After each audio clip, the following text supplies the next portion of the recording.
Okay, welcome everyone this beautiful spring morning. I'm really happy to be here. My name's Warren Lloyd. I work here at Sunny Tape as a manager in primary industries 3 days a week, and the rest of the time I'm a farmer.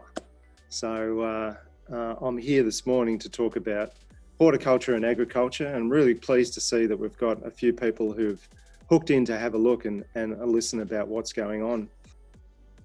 I think horticulture has been the mainstay of this district. It's why it was created. We were to use the river to establish a community by the Chaffee brothers all those years ago. And it's hit a really exciting space, particularly in the last, I guess, 10 to 20 years. I like to tell people who come out to the Cardross farm site that we have that I represent the old. So I was born into a farming family. I was encouraged to train in something other than farming. I worked in another profession and then came back onto the farm. Whereas today, you don't necessarily need to have been born onto a farm to become a farmer.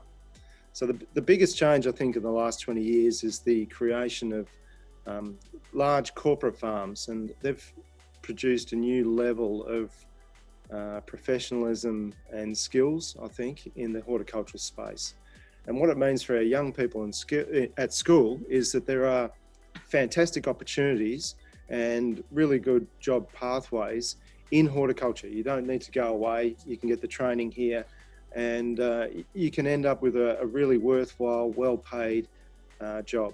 And the corporate farmers that I've spoken to, what they're looking for is enthusiasm. They want people who have a passion for what it is that they do, and are good team workers, and want to improve and be part of a successful unit.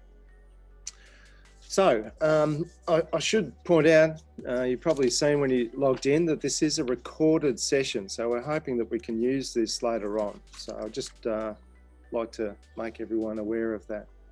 The downside with me being a farmer and a manager of primary industry is that I don't do any of the actual training. So I'll certainly try and run through what it is that we do out there. If there are any questions that I don't know, then we'll get your details and make sure that someone can answer those questions and get them back to you.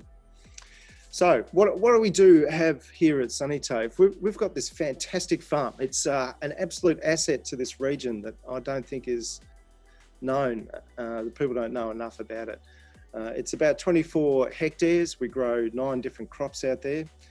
So we've got the usual ones that you recognise around the district, such as citrus, wine grapes, dried fruit. But we've also got existing crops that we grow in new and exciting ways, which includes super high density olives and almonds that are grown like a hedge, and they're picked with a wine grape harvester. So what that means is that we have one harvester that picks some of our dried fruit, it picks all our wine grapes, and it picks almonds and olives, and we'll be the only farm in Australia that can do that. Other crops that we grow include avocados. We've probably got some of the oldest avocado trees in the district. We'll be one of the first places to have planted them. And we've got new and emerging crops such as dates. We're looking at a trial starting hopefully this spring in industrial hemp. Yeah, we are really looking at becoming a smart farm, and SMART is an acronym where the T stands for technology. And I think you could talk to any farmer and they would say that technology is going to play a big part in the future of farming, but a lot of them don't know what that technology is. So with our Cardross farm, we've got an excellent opportunity to bring some of this technology in, trial it, use it as part of our training so that people who are moving into the workforce have the skills that are available, and also bring in industry so they can see and make their own assessment. So some of the technology that we've got in the last 2 years includes a series of drones, so we can teach people how to fly drones.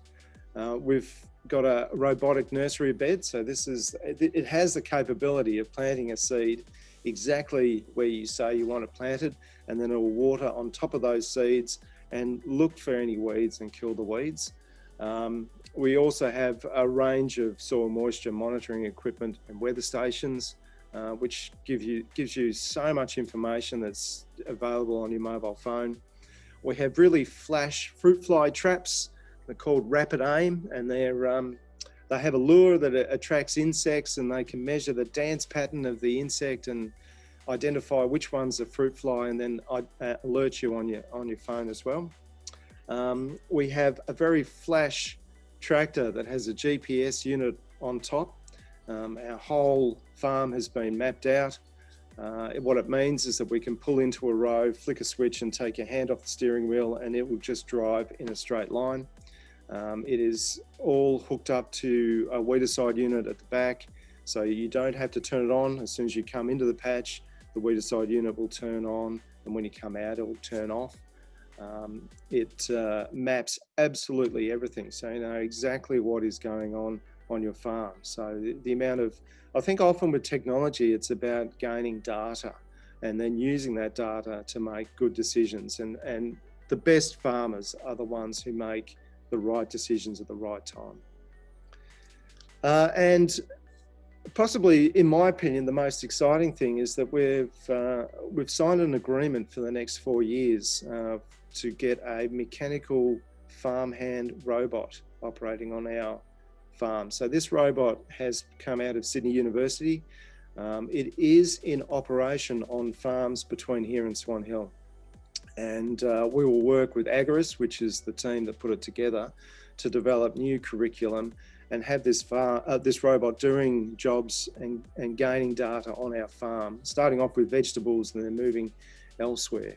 So it's a really exciting space, and our farm is a great asset in terms of providing adequate training.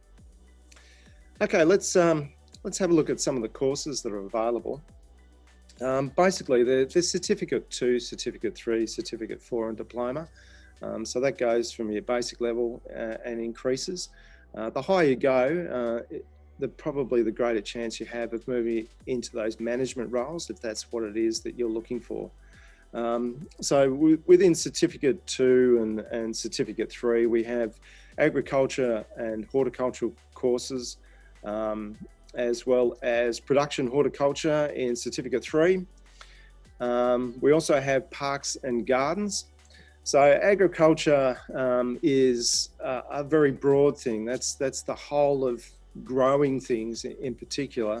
Horticulture looks at more high value, intense agriculture, and I guess in this region we associate it with using irrigation or using irrigated water to produce those crops.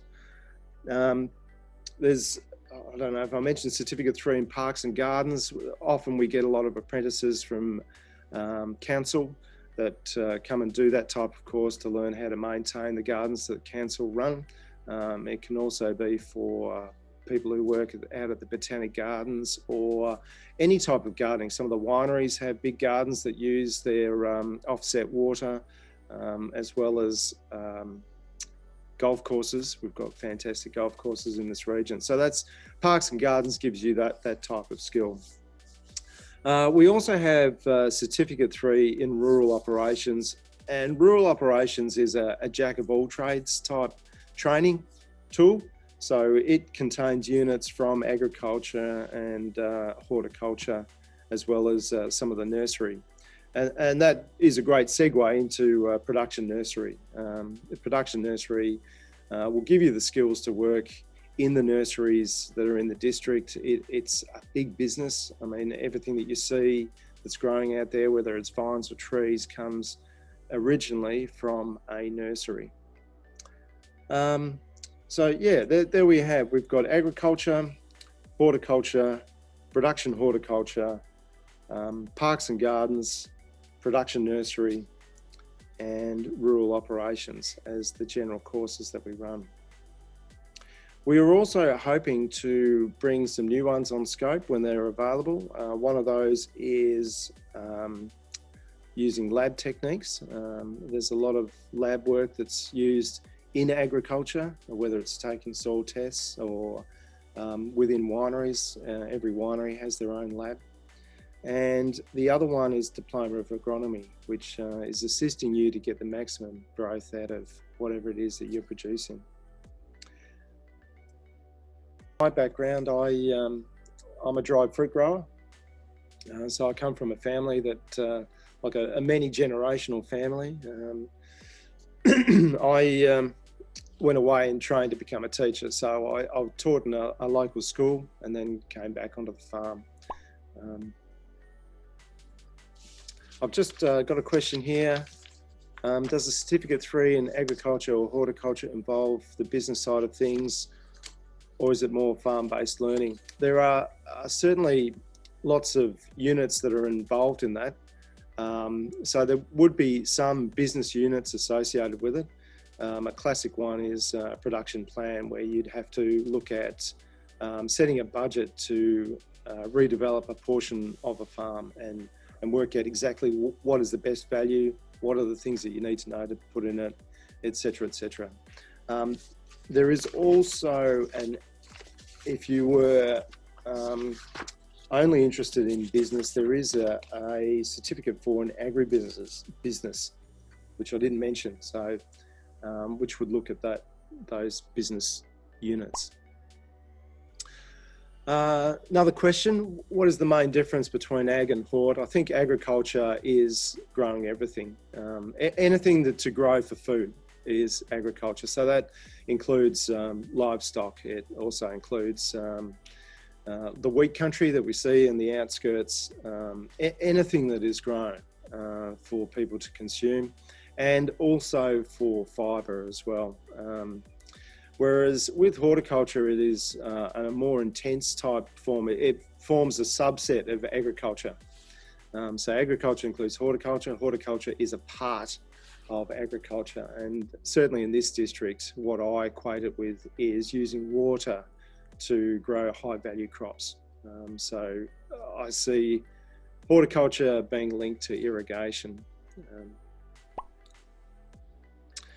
Great question is, what are the local job opportunities at the moment and into the future? Look, we are a booming region. It's often, you only see the traditional family farms around Mildura, Redcliffs and Merbeen.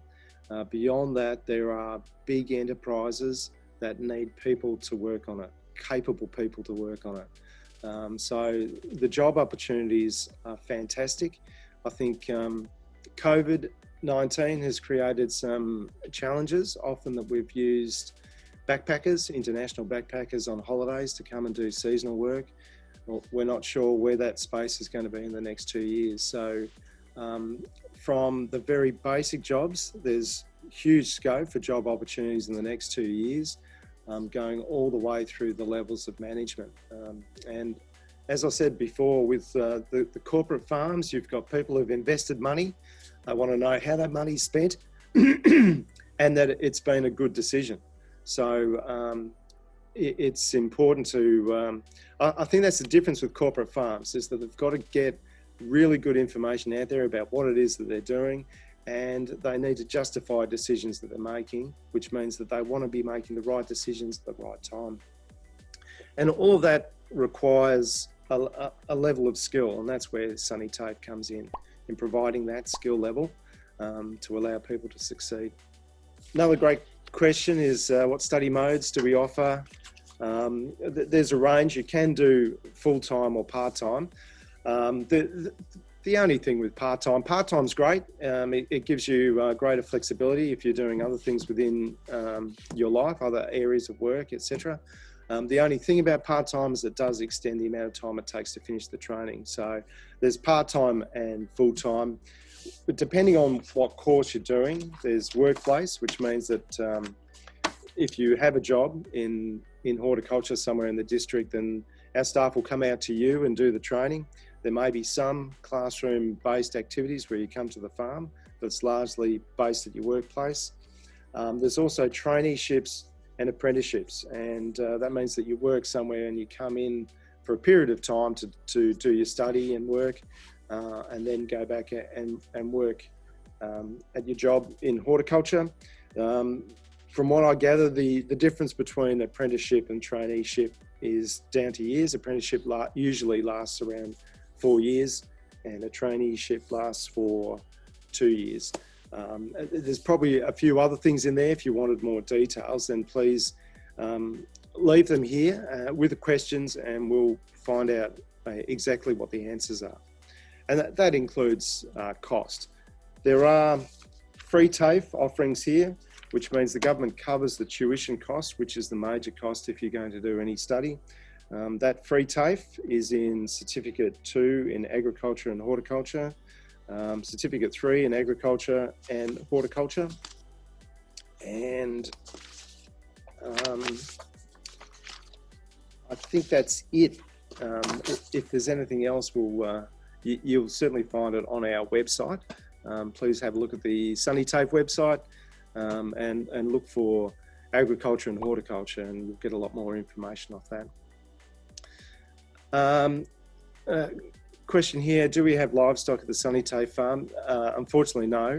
The closest that we get is we have beehives for our almond trees at certain times during the year, and that's it. But no, we don't offer any livestock training at the farm. Yeah, great. Here we go. We're getting some more questions. What jobs can you get from Cert 3 or Cert 4? I think the higher your training you go, you sort of go from a menial worker to someone who starts to supervise other staff and make sure that the job's done to a certain standard. Once you move into Certificate 4, you're looking at a more management role. And of course, when you're talking about management, you're talking about making decisions. So the basic menial task, you don't make a lot of decisions, you get told what to do, and then you need to get that task done. As you move forward, you start making those decisions, and it's different for different people. My preference is to be in that position where you are making the decisions about what it is that you're doing and what needs to be done.